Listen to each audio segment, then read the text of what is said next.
saraakiil ka tirsan xukuumadda dalka Mozambique ayaa sheegay in 7 qof oo Soomaali muhaajiriin ay shil gaari ugu dhinteen deegaanka Guro ee bartamaha gobolka Manica kuwaas oo doonayay inay gaaraan dalka Zimbabwe si ay kadibna ugu sii gudbaan dalka Koonfur Afrika.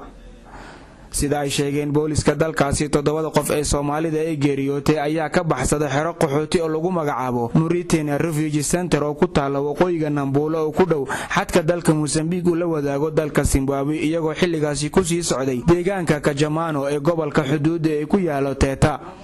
dhimashada dadkani ayaa ka dambeysay kadib markii uu qarxay taayirka lugta hore ee gaarigii ay saarnaayeen oo si xawl ah ku socday. sidaasi waxaa sheegay afhayeenka ciidamada booliska ee magaaladaasi. marka loo eego hadalka afhayeenka waxaa jira dad kale oo Soomaaliyeed ee la socday gaarigaasi kuwaas oo ka badbaaday shilkani oo lagu daweynayo haatan isbitaal ku yaalo deegaanka Guro iyadoo haatan lagu wado in dib loogu celiyo xerada ay ka soo baxsadeen markoodii hore.